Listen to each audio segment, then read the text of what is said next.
Ambassador Kim has been, I think, Ambassador in Australia since June of this year. Ambassador, is that correct? And he's 4 months old. 4 months old, that's right. So he knows all about Australia, but he has had a very distinguished career in the Korean Department of Korean equivalent of the Department of Foreign Affairs and Trade, if I may term it that, including a significant period as ambassador, the Korean ambassador of the permanent mission to the United Nations in New York. Dr. Kim has significant academic qualifications. He has a degree in linguistics. He has a Master's of Arts in Political Science from the University of Illinois and a PhD in Business Administration from Dongguk University in Seoul.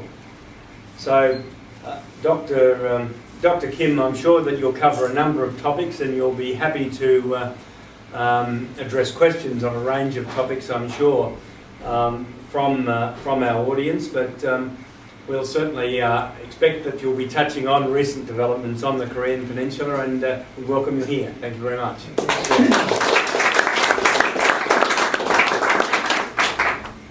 How many minutes do I have? About half an hour, 35 minutes. Okay. Thank you very much for the wonderful introduction. For me, it is a quite distinguished honor for me to have a chance to meet with distinguished scholars here in Brisbane. Actually, this is my first time to visit Brisbane, but I'm so much impressed by the generosity of the government of the Queensland, and also yesterday I had a chance to walk around this city, and I already know that the city is so beautiful, and that's the reason why Brisbane can host a G20 summit meeting next year. And my president will visit Brisbane. And before I came here, my president told me that Australia is so important to Korea, therefore I have to take care of all the things about Australia. So I'm doing my best to improve relationship between Korea and Australia.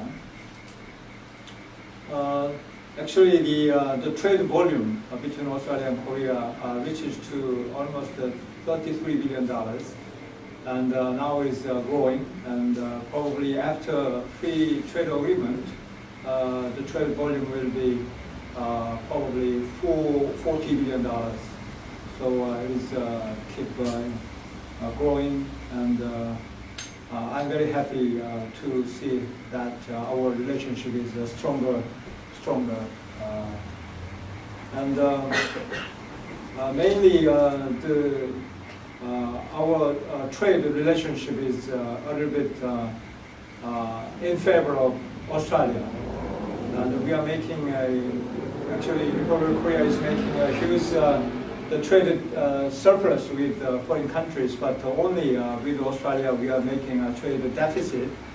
$15 billion trade deficit last year, and the trade deficit is growing because we have to import more mineral resources from Australia. We are importing mineral resources from Australia, such as natural gas, iron ore, and other important mineral items. And we are importing more the natural gas from Australia. Especially we are investing in Western Australia and also in Brisbane, the natural gas sector. In Brisbane, we have GLNG, and in Western Australia we have floating LNG. Especially we are much interested in floating LNG actually, because this floating LNG is good for our natural resources supply, and also at the same time this floating LNG is good for Korean shipbuilding industry as well.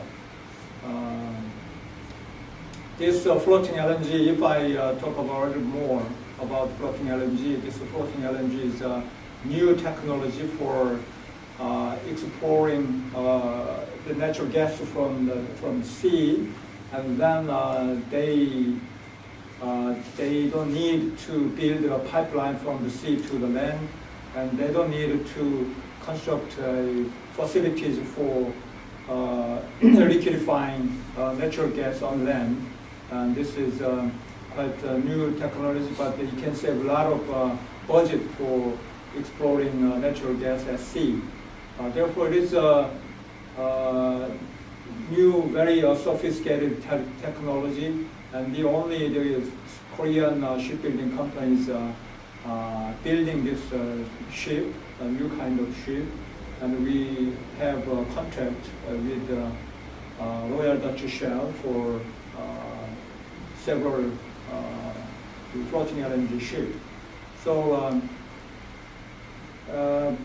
this floating LNG is quite promising the field for the companies of like Royal Dutch Shell and other big mining companies, because all over the world we have around 1,400 the natural gas mines at sea, but their volumes are small, therefore they cannot have economic size. They don't, up until now, they cannot explore the natural gas at sea. But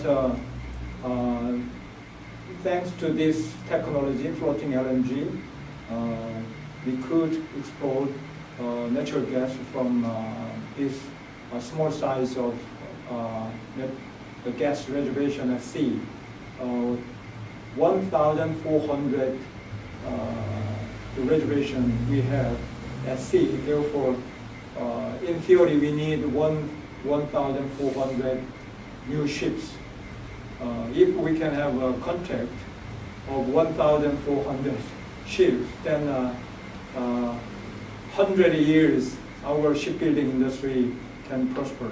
So in this sense, this floating LNG is quite very encouraging and promising the area for our shipbuilding industry. Samsung Heavy Industries and Hyundai Heavy Industries are now involved in this building ships for floating LNG. And the last one also, we are investing the natural gas. This natural gas at Brisbane is another the business opportunity for Korea. But today I met with the Minister for Mineral Resources, and we discussed about this the GLNG, but I suggested that Queensland also should consider this floating LNG, because it could save a lot of budget, almost by 30%. The government of Queensland can save the budget. Therefore, it is much better than on-land gas project. Not only this gas project, we are importing coal, and also we are importing the Australian beef from the state of Queensland. Queensland is main the supplier for the Australian beef to Korea, and Korean market, Korean beef market is huge, because we have to import a lot of beef from abroad. Now the American beef and the Australian beef is competing in Korean market. Up until now, I think the Australian beef is occupying more market share in Korean market than American beef. But we signed a free trade agreement with the United States, and the American beef is gaining more competitive edge in the Korean market for American beef. Therefore, the Australian beef, they are losing the market share in Korean market. Therefore, we needed to establish free trade agreement with Australia. So we can import more Australian beef, and not only beef, but also we are importing the Australian wine as well. The wine market is also very big in Korea. Therefore, the Australian wine is competing with the American wine and European wine. But I can say that the Australian beef and Australian wine, they enjoy great popularity in Korea because Australian beef has a very good reputation among Korean people. Australian beef is very healthy and established a very good reputation for a long time in Korean market. Before we started to import American beef, the Australian beef dominated the Korean market. But after we started to import American beef, now American beef and Australian beef is in a very harsh competition. But I hope that after free trade agreement with Australia, the Australian beef can recover its market share and probably prevail in the Korean market. And also Australian wine as well. Australian wine is almost the #1 in the world. And I read in the newspapers several days before that Australian wine was selected as the #1 in the world. So Australian wine and Australian beef can prevail in the Korean market. And the free trade agreement and the mineral resources, the investment are my top priority in my duty as an investor to Australia. So now I am talking with the federal government of a free trade agreement. I met with Andrew Robb, and the Minister Andrew Robb is going to visit Korea soon to negotiate this free trade agreement with the Korean government. And the Prime Minister Tony Abbott also is very committed to finishing up this free trade agreement with Korea, Japan, and China. And Prime Minister Tony Abbott said that within 1 year, he can complete the process of negotiation with those 3 countries. And I think most probably the Korea will be the first to have that free trade agreement, because we are now very close. We have just one or two issues remaining. The ISDS, probably you have heard about this ISDS. ISDS is a very sensitive issue after all to the people and the Korean people. But anyhow, we can make some the compromise about the ISDS. Then we can complete our negotiation for free trade agreement between Korea and Australia. And some the tariff rate for Australian beef is also a remaining issue, but I think it's not a serious issue. Therefore, we can make up soon for the FTA between Korea and Australia. Therefore, it means that we have a very strong trade relationship, and also at the same time we have a very good the political and diplomatic relationship. Excuse me. Actually, Korea was indebted heavily to Australian assistance and help during the Korean War. In 1950, when the Korean War broke out, the Australian government was the second government to declare to send the military forces to South Korea to defend the freedom of South Korea, freedom and democracy of South Korea. And 17,000 the Australian soldiers were dispatched to Korean Peninsula. And out of 17,000 Australian soldiers, unfortunately, we had 340 the sacrifices during the Korean War. And it is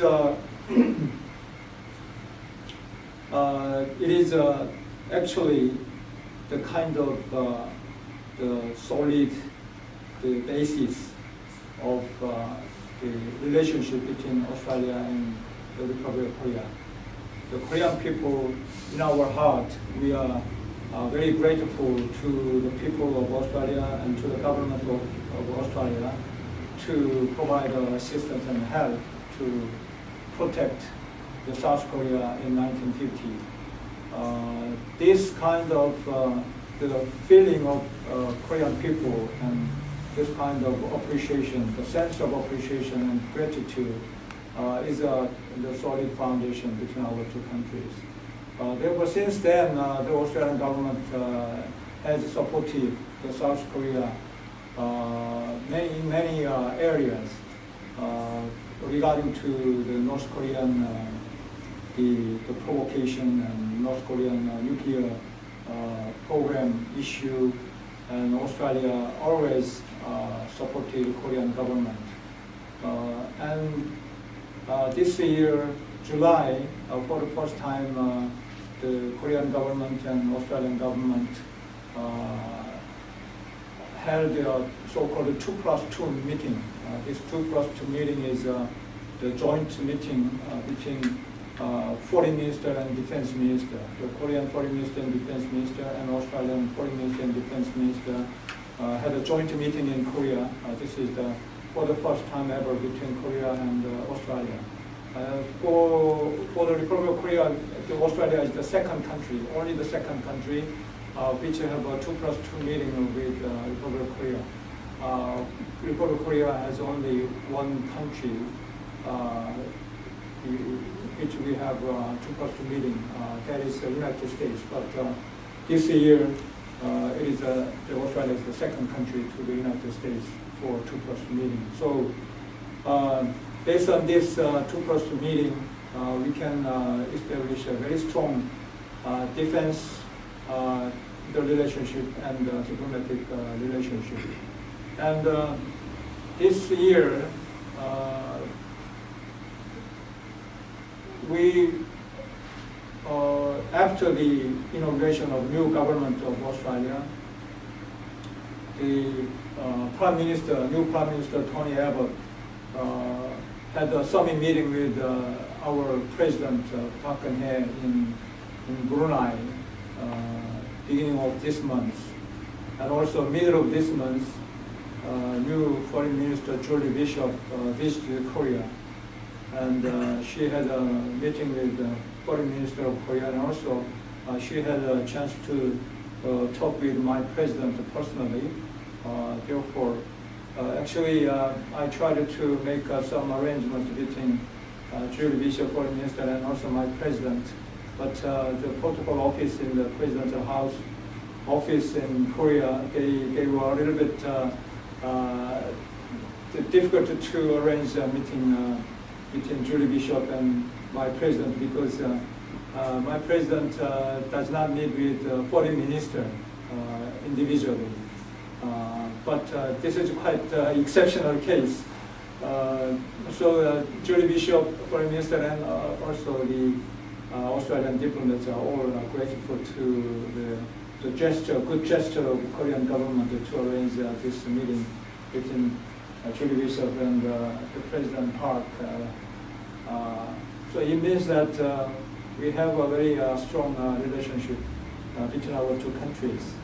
And next year, probably beginning of next year, we expect Prime Minister Tony Abbott's visit to Korea. And also, as I said, next November, my president will visit Brisbane. And then our relationship is getting stronger and stronger. My president visited Australia twice. When she was a high school girl, 16 years old high school girl, in 1968, she visited Australia. At the time, her father was a president, and she accompanied she accompanied my president, President Park at the time, in 1968. And in 2008 also, she visited again Australia. She wrote down her memory in her autobiography recently. And she described that Australia is such a wonderful country, and so beautiful houses, and the beautiful nature, and very kind people, and very high standard of living.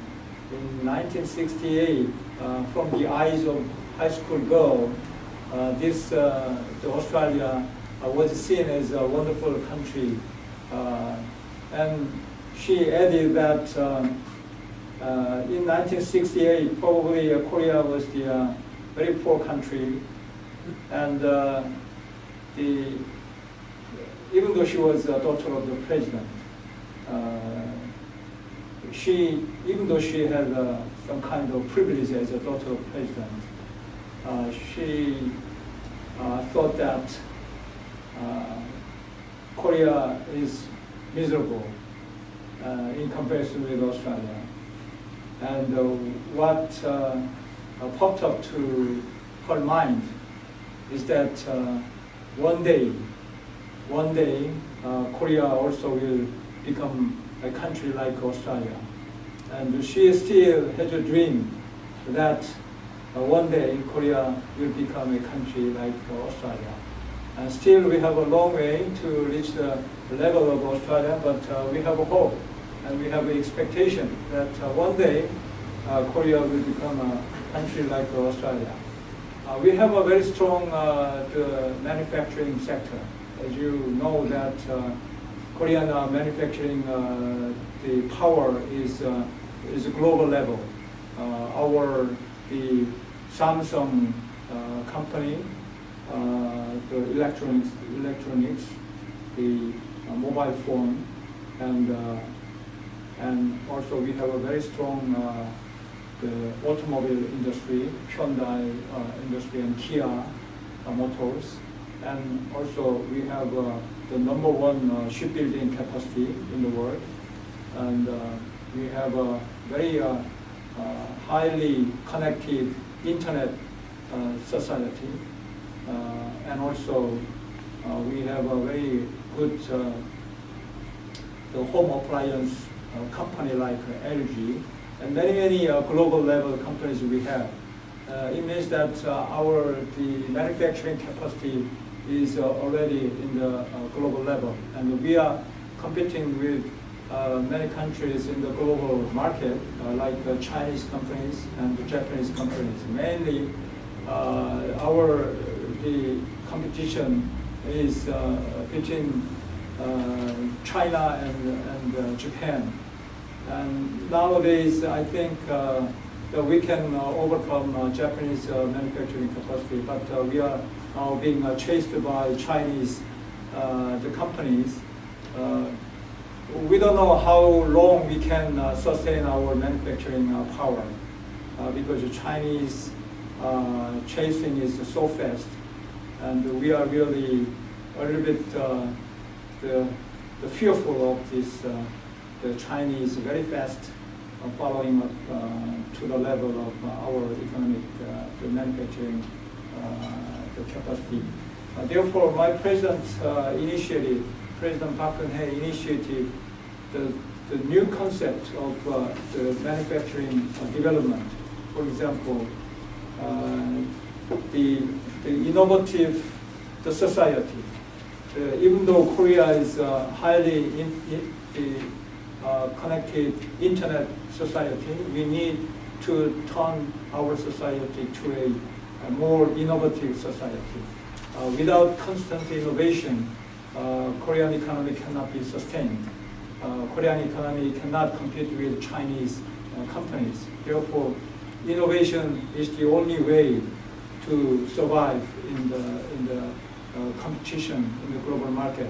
So how we can realize this innovative society in Korea? We have a very good the economic size in terms of population and in terms of territory. Korean territory is small, far small, but our population is quite big. We have 50 million population.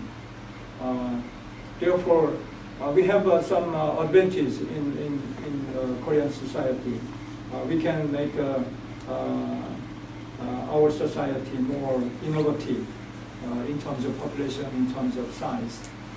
And also, we are investing much more our budget in R&D. Our R&D investment is almost the top of the world, probably number 3 or number 4 in terms of the rate of GDP.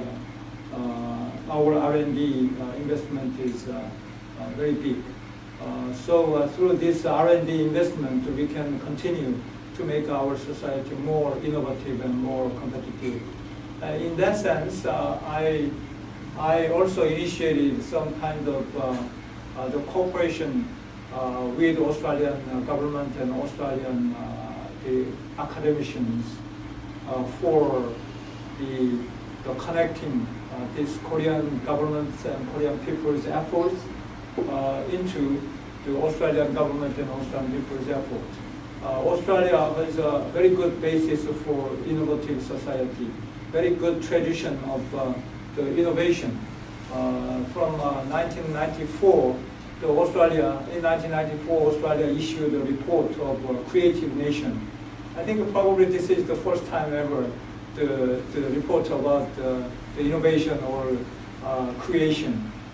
Therefore, Australia can be a very good partner for Korea to make a joint effort for the innovation in the industry and in the service sector. Therefore, I met with the director of CSIRO in Canberra, and we talked about possible cooperation in this sense. And also, I met with many politicians in the federal level and many the government officials in the federal level. And today also, I met with several the politicians of Queensland, and I also explained my idea that we need to promote the cooperation in terms of innovation between Korea and Australia, and Korea and Queensland. Australia has a huge the achievement in terms of scientific research and technological development, but it seems to me, it might be wrong, but it seems to me that Australia has some problem in making this scientific research into a business opportunity. I read some articles in the newspapers of Australia that the very fine technological development which was done in the universities or the research institute very easily disregarded by the businessmen. Therefore, sometimes the scientific research outcome went to the United States, the Silicon Valley, and then that Silicon Valley took up this idea and the research outcome and make it a business, and very prosperous business. And you see, several years ago, the Australian the scientist brought his idea to Silicon Valley, and then the Silicon Valley young company, just 5 years old company, took up this idea and then make it a business. And now the business is up to $3 billion size of company. And then by 2020, the company will be a $50 billion size of company. It is a huge loss from the perspective of Australia. So then why is the problem? How we can make more chance for the scientific research of Australia into a business opportunity? And So the Korean government is now making that we need some kind of the ecology of innovation and also business opportunity together. In this the ecology, we need some the scientific input, and also we need some business mind input, and also we need some the funding in this ecology. And then if we can establish this ecology, then in the framework of this ecology, we can have the scientific research, and also at the same time the funding, and then we can make it to business opportunities. And the Korean government is now investing a lot of budget for this kind of the ecology.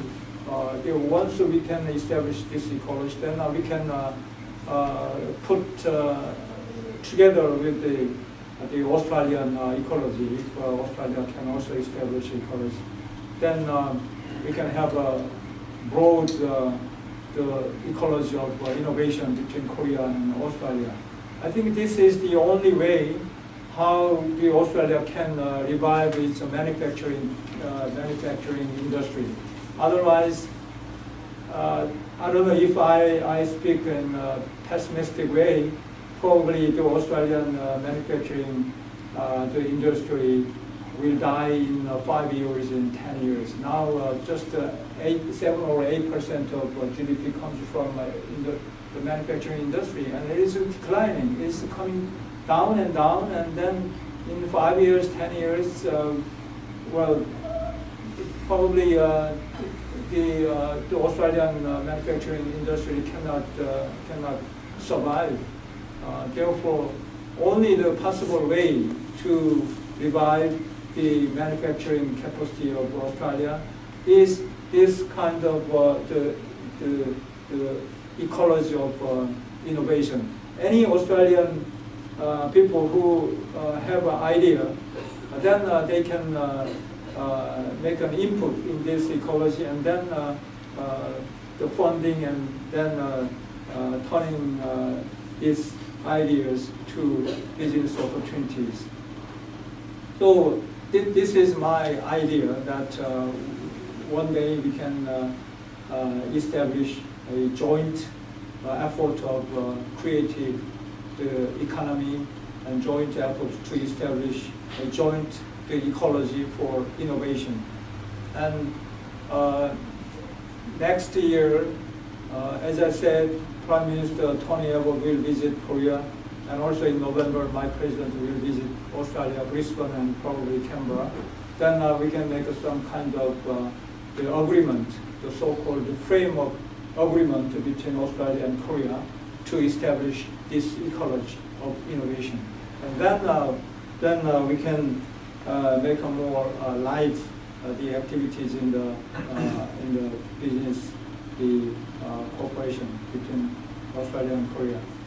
And this is the future of the partnership between Korea and Australia.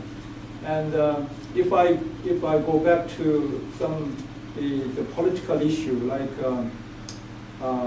the Asia Pacific region, how we can establish a permanent peace and prosperity in Asia Pacific region. Probably many Australian and many South Asian people are worrying about the possible war between China and Japan surrounding the small island, the Senkaku from Japanese pronunciation, and Daui-Dao from Chinese pronunciation. And this small island can be the break point of the war between China and Japan. And many worrying about this. The time is running out? Oh, a few more minutes. Right.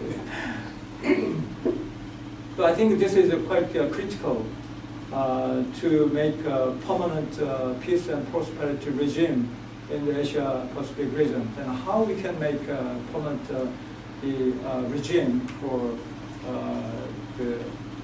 peace and stability and prosperity. I think Australia can play a very crucial role in establishing permanent regime in Asia-Pacific region. And why? Because only Australia, I think, is the country which does not have any negative diplomatic legacy. Australia does not have a negative political legacy. Therefore, Australia is quite free from any kind of past legacy. Therefore, Australia can play a very crucial and critical role in establishing permanent regime in the Asia-Pacific region. And not by Australia only. Probably I can say that the Republic of Korea can also be a partner with Australia to establish permanent regime. Why? Because Korea's economic size and Australia's economic size are a little bit identical. Australian economic size is a little bit bigger than South Korea. But the more important thing is that we share values between Korea and Australia. I can dare say that Korea is the most democratized country in the Asia-Pacific region. Probably somebody from the audience can challenge my argument that Korea is the most democratized country in the Asia-Pacific region. But this is not my own fabrication. This is, I just quote from the report of the Economist magazine published in UK. In 2012, last year, the Economist magazine issued a report about the democratization of 168 countries. And out of 168 countries, Republic of Korea ranked at 20. And Australia is much more mature and democratized country than Korea. Australia ranked at 6 out of 168, but Korea 20th. But all other countries, New Zealand is almost the same with Australia, but all other Asian countries like Japan, India, Taiwan, and you name it, all 53 countries are far behind the Republic of Korea in terms of the degree of democratization. I think it is an amazing thing. We Korean people and myself are very proud of our achievement in terms of economic development. But more than that, I am very proud of our achievement in terms of democratization. Now, Korea is the most democratized country in the Asia-Pacific region, other than Australia and New Zealand. Therefore, in that sense, I can say that we share the values with Australia, and Australia shares value with the Republic of Korea.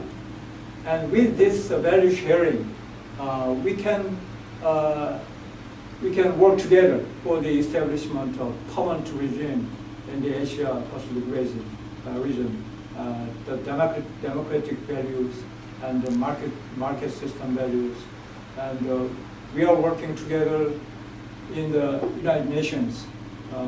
We are a member of the Security Council. So Australia is a member of the Security Council. Republic of Korea is a member of the Security Council. We are working together in the UN, and we established the so-called the alliance of 5 countries like Australia, Korea, Mexico, Indonesia, and Turkey.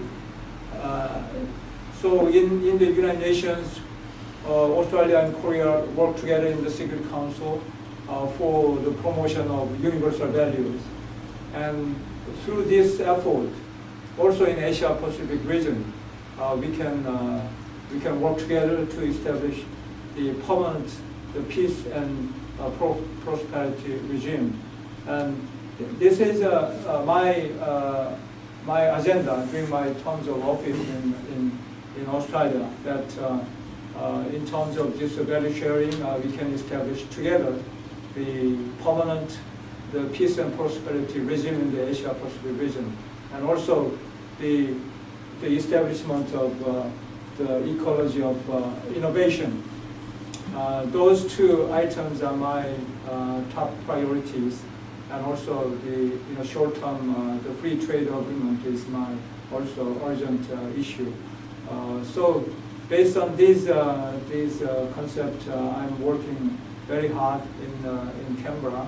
But if I have more time, then I can explain about the North Korean situation. But probably is a little bit. Perhaps we might treat that in questions, Ambassador. Perhaps because I'm sure that's something that we may get some questions on. So perhaps open to questions. Dr. Caitlin Byrne. Thank you, Ambassador. You've talked a little bit about your president, Park Geun-hye, and it's really lovely, to see a woman in a president in the region. Yes. She does have a connection through her father in that role, and she's also making her own stand, particularly through trust politique and this philosophy of trust politique towards North Korea. But the relationship always goes up and down. I wonder if you could speak a little bit about the current status, with particularly around issues like Kaesong Industrial Complex and Kumgang, and where do you think trust politique might be going in terms of the relationship between North and South Korea? Yeah. Thank you very much for the question, because I missed this trust politique of my president. Actually, my president they initiated this trust policy, and in the economy area, she initiated the concept of creative economy. But trust policy is also one of the main pillars of my president during her presidency for the remaining 5 years. And this trust policy is very my president's firm belief that this trust politics should be should be a basis for the future relationship between the North and the South. But I think, and also I'm afraid that it will take a long time to establish a trust between the North and the South, because we have lacked trust with the North, because we have been constantly provoked by the North, and some South Korean civilians were killed by North Korean bombing, and also North Korea destroyed the Korean the naval ship, and 47 the sailors were killed. And therefore, it's not easy for us to build trust with the North. But my president thinks that anyhow we have to constantly talk with the North, and then we should find a way to build our trust. And because of this trust politic, recently North Korea, it seems to us that the North Korea is starting to read the real and genuine intention of my president, and very happily the North Korea, they responded to our proposal very in a very positive way. Then we made the compromise with North Korea, and North Korea, they agreed to open the Kaesong Industrial Complex.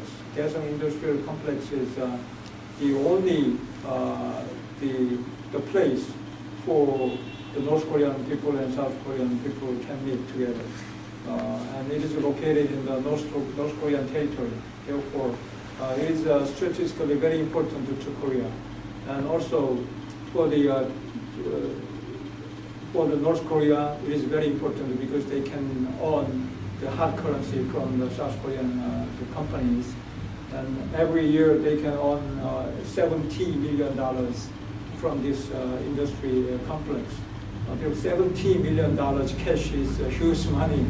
If we should make a $17 million profit from our business, we have probably the business should be almost 10 times, should be 10 times bigger than this profit. So it's quite a big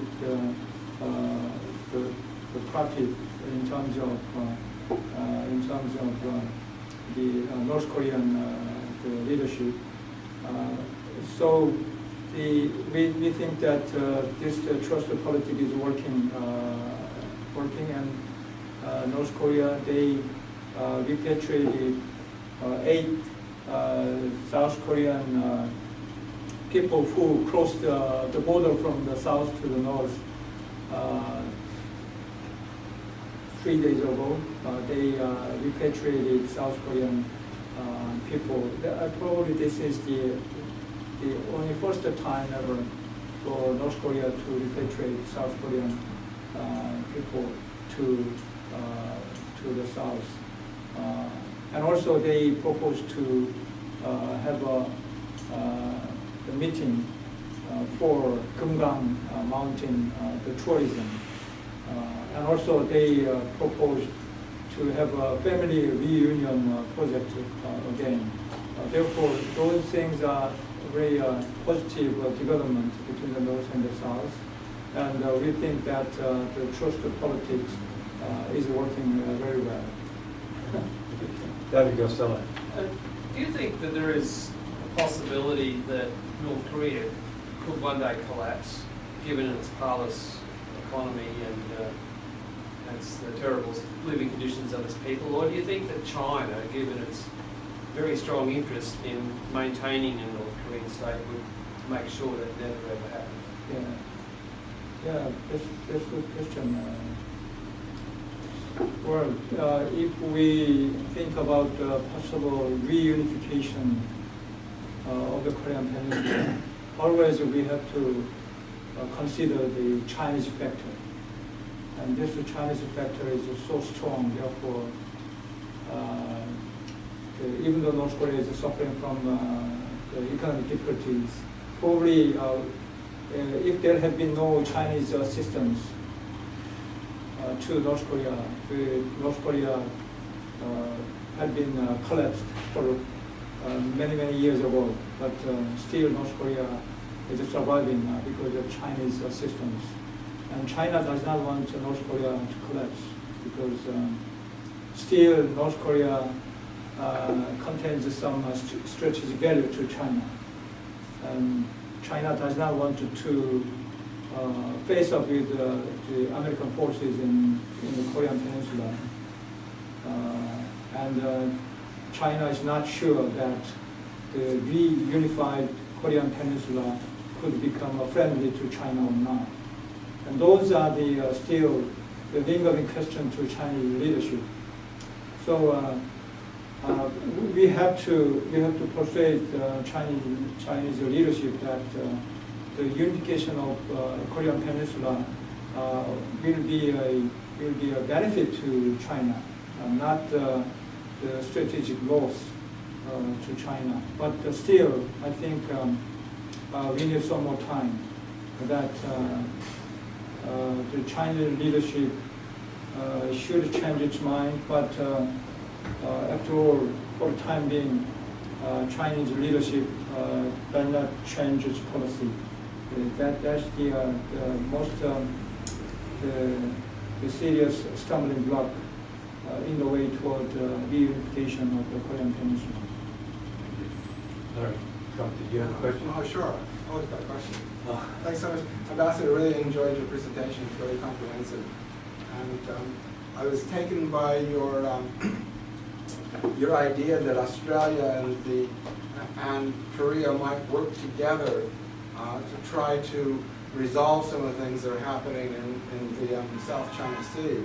I was just tonight speaking with a colleague about the fact that the things going on between Japan and China right now are really kind of serious. And I'd add to that the fact that the Philippines has taken China to a UN court over some of the things going on in the South China Sea, well, clearly to the Philippine border, actually.